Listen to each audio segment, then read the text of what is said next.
我左眼能看到1年后发生的事。我本打算利用这个能力买彩票中大奖，可1年之后，我竟被一个蒙面人杀害了。对方的目的正是那个记载了彩票中奖号码的日记本。为了改变命运，我换了一个新住址，可没想到那个凶手居然也住在这里，只不过是1年之后。这个女人为什么会在1年后住在这里？那么我又搬去了哪里？我越想头越大。女人进屋后径直地坐在沙发上，我在一旁用左眼静静地看着女人。女人从抽屉里拿出了一个小本子，我一眼就认了出来，那是我的日记本。女人将日记本翻开，认真看着上面记载的密密麻麻的彩票号码，嘴角不经意间露出一抹浅笑。女人看了一眼手表上的时间，她忽然拿出手机，给一个备注为神经病的人发了一条短信：昨晚已经解决了2个，日记本已拿到手，明天我就去买彩票。很快对方就回复了一条信息，信息的内容是一个笑脸的表情包，外加一句话：晚安招财猫。我看了心里一阵发毛，难道我辛辛苦苦记下的彩票号码还真是给别人做了嫁衣？这女人到底是干嘛的？女人收起日记本，然后进厨房给自己熬了一碗小米粥。喝完了粥，女人走进了卫生间，她在洗澡。我本来也打算跟进去，可就在这时，门外忽然传来一阵敲门声。我走到门前，透过猫眼看了一下，是张三。打开门，我就闻到张三一身的酒气。张三铁了心要住我原来那屋子，他是专程来找我拿钥匙的。我本来有打算再劝他另找住处的，但他执意不肯。我又不想把我左眼见到的事告诉他，就只能随他去了。或许这就是命运的安排吧。我把钥匙给了张三，自己还悄悄留了一把备用。送走了张三，跟我同居的女人已经洗漱完毕，从卫生间里出来了。看来我是错过了一出好戏。女人躺到床上玩起了手机，我也躺到了床上，就躺在她的身旁。我没有玩手机，我在看她的手机。我试图从她的手机上查到一些线索。如果她真是个杀手，她总该和上家保持联系。然而她在追剧。10分钟后，她关掉了手机，然后睡去。这夜女人睡得很沉，而我却辗转难眠。第二天一大早，女人就出了门。我猜她要去买彩票了。我在一个工地做临时瓦工，今早我跟工地请了几天假。比起每天起早贪黑的上班，追查1年后我为何会弄丢日记本，那可有意义多了。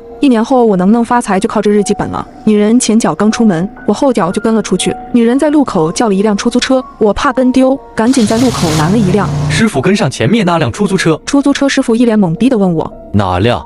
我这才意识到自己说错了话，然后就让师傅一直往前开。我让停就停，果然女人在一个彩票店附近下了车，然后直接进了彩票店。女人早已从我的日记本上记熟了下一期的中奖号码，她直接让店员按她说的号买了一注。随后女人穿过了几条巷子，她走进了一个比较破烂的小区，菊园小区。她在一棵大树下的石凳上坐下，然后盯着不远处的一条巷子，久久不曾动过一下。我也在她身旁坐下看，我猜她应该是在等人。难道她是在等下一个作案目标吗？女人在大树下坐了1天，我也在这儿守着女人坐了1天。女人似乎并没有等到她要等的人，直到晚上9点多，女人回到了住处，几乎是跟昨晚同一个时间。女人再次用手机给那个叫神经病的人发了一条短信：今晚我没等到目标，明天我再去。很快对方回复了信息，依旧是一个笑脸的表情包，外加同样一句话：晚安招财猫。10分钟后，她关掉了手机，然后睡去。这夜女人依旧睡得很沉，而我依旧辗转难眠。第二天一大早，女人再次来到了菊园小区，然后在大树下一坐又是1天。第3天、第4天，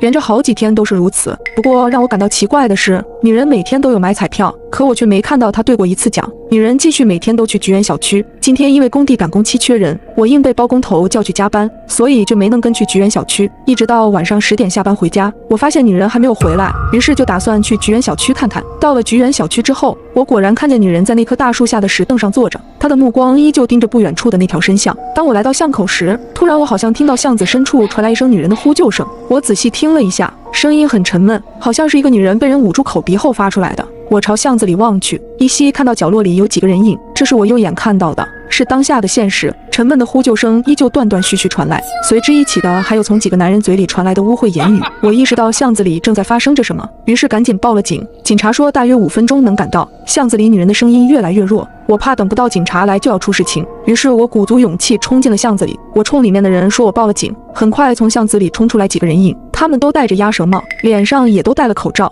我看到总共有3个人，他们手里都拿着铁棍，有2个直接抡着铁棍就朝我砸来。我身上挨了5、6下，头上也挨了2下，好在碍于警察马上就到，3个人扔下棍子就跑了。我倒在地上喘着气，看了看巷子里，再扭头看了看不远处的大树下。巷子深处躺着一个女人，大树下坐着一个女人。巷子里的女人是我右眼看到的，大树下的女人是我左眼看到的。她们2个长得好像，我感觉头昏脑胀，最后晕了过去。